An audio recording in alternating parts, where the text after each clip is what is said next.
Deep, quite you, deep in the bowels of historic downtown St. John's, Newfoundland, from an undisclosed location comes In the Library of Graphic Literature with your host, me, Wallace Ryan. How's everyone this fine evening? Well, it's hot again out here on the East Coast. Here we thought it was cooling down. No such luck. Oh, hang on a sec.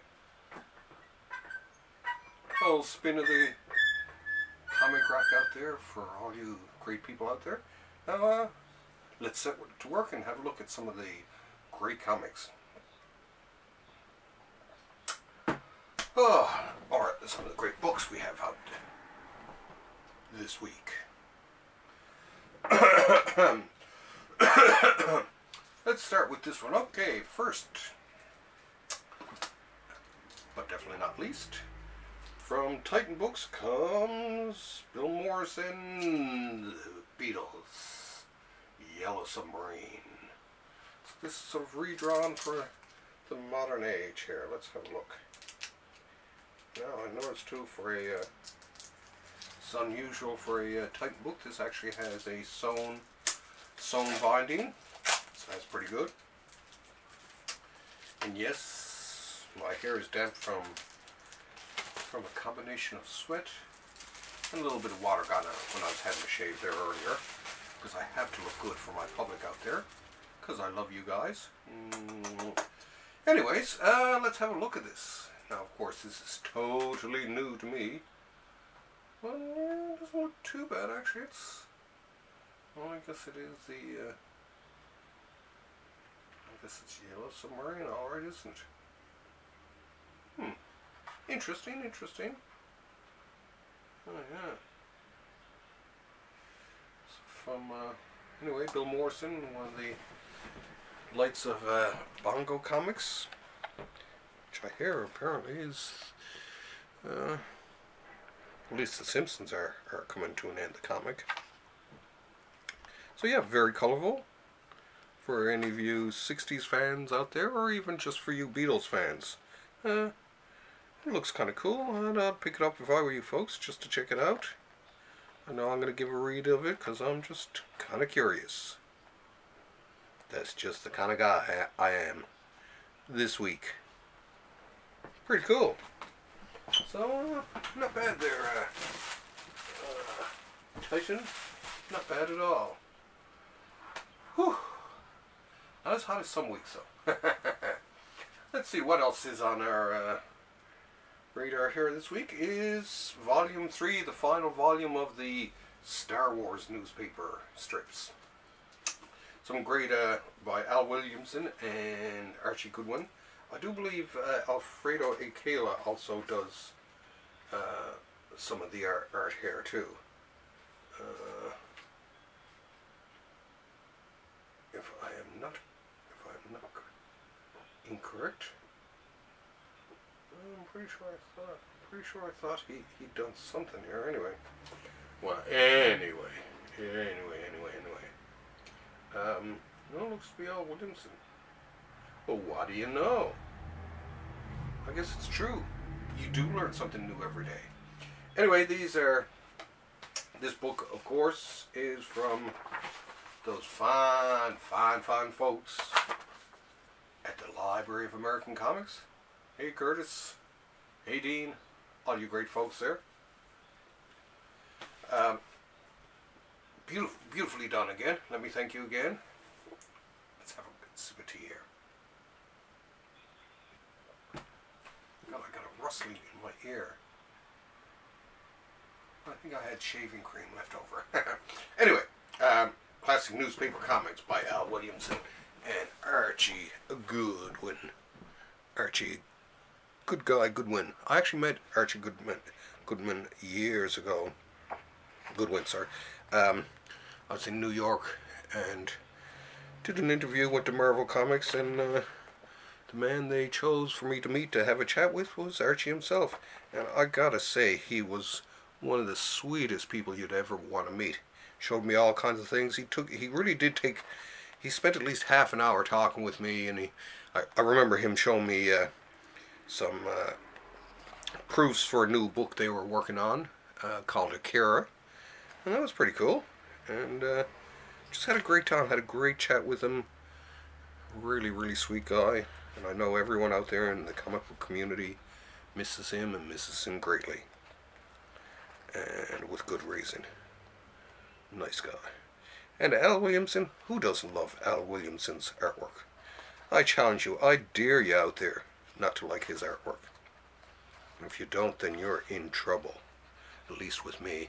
Even the color strips there. Very, very nice. Like I say, very nice reproduction. I gotta give serious props to you folks at the Library of American Comics. You do great, great collections. And I know you've heard me say that before, but it's true. What can I say? What can I say? I love to love. Now, let's continue on here. Okay. Pull out the blade. Time to rip this one open here. Let's tear it apart. So, this is another one of those, I don't know if you can see it there, these Tales of the Batman.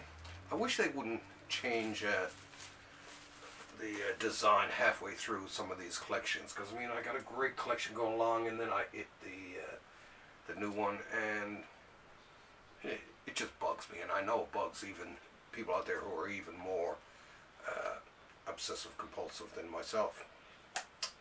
And oh, can you imagine that? Look at this. So I opened it, took off the wrapper, and oh my god, look, it's all upside down. What's happened to this book? Oh my god. Well, obviously it was put in wrong. But let's take off the jacket anyway. There we go. Now, oh my god, they even got the, look at this. This is bizarre. Here's the cover, but it's backwards. I have an upside down collection here. I have an upside down book. Anyone else out there get the Gerry Conway Tales of the Batman, and is theirs upside down like this? Who knows? Anyway, let's take a look at the artists here. Rich Buckler, Gene Colan. Oh, love Gene Colan. Jose Luis Garcia Lopez. Wasn't always a huge fan of him. I mean, great artist, but you know. Don Newton, the very underrated Don Newton, and Trevor Von Aden.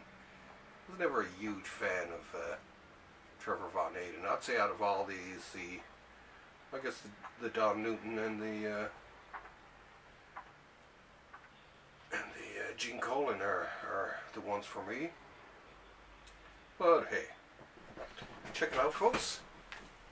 See, upside down. Now, of course, myself, I'm the type of person who, when I get these type of spelling mistakes or misprints or stuff like that, especially if they're recalled, a lot of times I will actually keep the original one with the mistake in them. I mean, look at this, Gene Colan. Gene Colan did a good Batman, I thought. Highly underrated when it comes to Batman. And of course, Don Newton. Who doesn't like Don Newton? Don, definitely, I think he was one of the most underrated artists on the go. Oh, and some more Gene Colan there for you. But yeah, for you folks there at DC Comics, oh, more Gene Colan. I can recognize Gene Colan upside down and inside out. Yeah, come on, stop messing around with the covers, okay? My message to you folks at DC Comics. But I guess it's done now. They ain't gonna be switching back, I assume. Whew.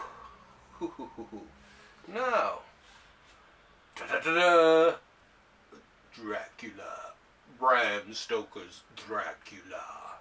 Ha ha ha ha. Anyways, this was a series, well, obviously this was from the movie. This is the adaptation of the movie of the adaptation of the book. I've actually read the book, the original book. Great book. If anyone out there hasn't read Dracula, you got to read it. It's an amazing book. Beautifully done. Now, of course, this was, and this is in black and white, by the way, folks, not in color. Oh, someone threw a poster in with mine. Which is kind of sad, because if I'm not correct, it was in color. The one neat thing, apparently, about this that I always liked was when they'd, I'd heard that when they had approved this, you know, when they were doing this, of course, it had to be approved by Francis Ford himself. And when he was looking over Mignola's work and he saw how he had done Castle Dracula, apparently he had it reshot to look more like Mignola's Castle Dracula. And I mean, I guess this in some ways is like almost like a graphic adaptation of the book in some ways, although it's a second-hand adaptation, adapted from the movie for that. But yeah, once again, as a lot of you out there know, I'm a huge Mike Mignola fan, so when I seen this, I just had to have it. But yeah, just looking over it now reminds me a lot. I didn't half mind the movie, you know. I know it got mixed reviews, I think, at the time, but you know, hey, what can you do? Yeah, not too bad. And this one, of course, too. Oh, some cool sketches in the back, too. So let's have a closer look there, folks. Now, like I say, I was surprised to find that it is black and white. I guess I didn't really read it before I ordered it, but I don't care. To me, Mignola is Mignola, and it's just as great in black and white as it is in color. So yeah, like I say, for you, those out there who haven't read the original Dracula, pick it up and have a read of it. I always love these extras where they show the sketches and stuff like that. It's kind of neat to see gives you an idea of how the artist works. And Mignola, he's the king of the black, the spotting. Look at that. Makes me sick. It's so good. Anyway, so yeah, if you can, pick up Bram Stokers Dracula. Whoo-hoo. Let's take a sip for time for a sip of tea here. Oh yes, and don't forget to subscribe to my channel here, and see if you can get some friends to subscribe. And I have been taking everyone's suggestions down, by the way, and I have been writing them down so that I can eventually do shows related to all your suggestions. I got some great suggestions out there. One of them actually was out of print books, and that one's going to be a challenge because I got to do a bit of research. But I also do, besides featuring them, I want to feature their current prices, stuff like that, just to show you the difference and how some books are going up quite a bit in price. I noticed for years hardcovers really there wasn't a lot of movement on prices, and usually until they sold out or whatever. But these days, I mean, especially for out-of-print books, the prices have just been going up and up and up. And behind me, I got a lot of out-of-print books, and in some ways it kind of drives me crazy, because when I started this library years ago, I intended it to be a library, and eventually, hopefully, find a home somewhere and all that, and basically something to share with the world. And so it kind of drives me crazy in some ways that these books have gone up in price, because I'm never going to sell them, and it just drives me crazy. What more can I say? Anyway, let's end off this. Let's end off this week's show with Prince Valiant. Who doesn't love Prince Valiant? I'm taking names. Prince Valiant is one of the preeminent action strips. One of the greatest, actually, I think, out there. Hal Foster, like Alex Raymond, was one of those grand old men of cartooning that everyone who was in comics and who were into comic strips would emulate, copy, rip off, whatever. because he was just so darn good. Hal Foster too, by the way, from Canada, from Halifax apparently.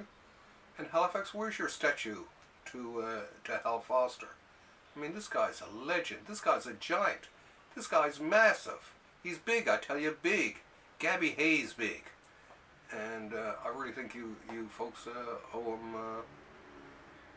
at least a statue. Come on, right? Or a plaque even.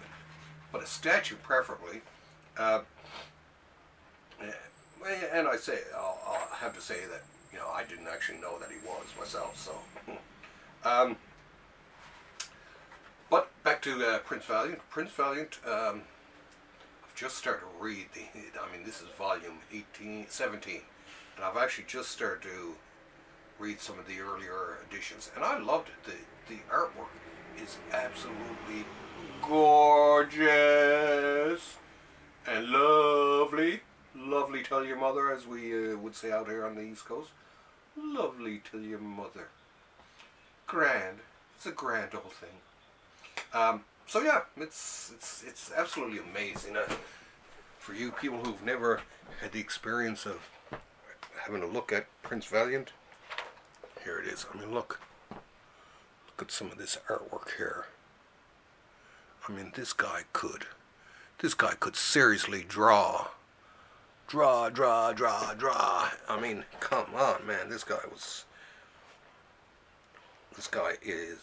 a treasure. Is a treasure to the comic arts community. Yeah, and I'm unusual in that I was also a big fan of comic strips. Besides, I mean, I loved the cartoons and the weekend paper and all that, and I loved reading Snoopy, and I like comic strips. And when I got old enough and got into comics myself, some of my first comics were actually comic strips for a school newspaper. And then I did some comic strips for the university newspaper here. And so yeah, I kind of had a long-time love relationship with comic strips. Especially some of the old classics, anything from like Little Nemo and Slumberland, Terry and the Pirates, Steve Canyon, Lil Abner, Rick Kirby, Dick Tracy, Little Orphan Nanny, all of which are put out by Library of American Comics. Now this is actually from Fantagraphics, and I gotta say they've done a great job with these books. I love the size of them. I mean, they're a nice size book. But the other thing I like about these too is the price. These are fairly cheap compared to some collections I've seen. This is $34.99 US. That ain't bad actually for what I've seen of some books and all that. But yeah, I absolutely love the artwork in this. Oh, purr. Oh, you gotta love it. Fabulous, isn't it? Anyways, I guess that shall be that for this week. And once again, from St. John's, Newfoundland, in the Library of Graphic Literature, another one in the can. So, keep sending those cards and letters and suggestions, because like I say, I'm gonna start to do maybe even do some in advance. I think for my 50th show, I might do an all Kirby show. That's what I've been thinking, and I thought of actually like taking down all the Kirby books that I have and just stack them around here. But if I take down so many of them, I mean, the shelves will start going this way and that way, and then it'll be Irwin Allen time here at the library. So I might basically stack up some of my favorites and then just point to some of the other ones that I've left on the shelf. So, that being said, thank you once again for joining me in the Library of Graphic Literature. And I'll see you folks next week. Keep it real. Oh, speaking of keeping it real, look at that. I do believe That's my boom tube. Oh my god, it's sucking me in. See you next week. Bye!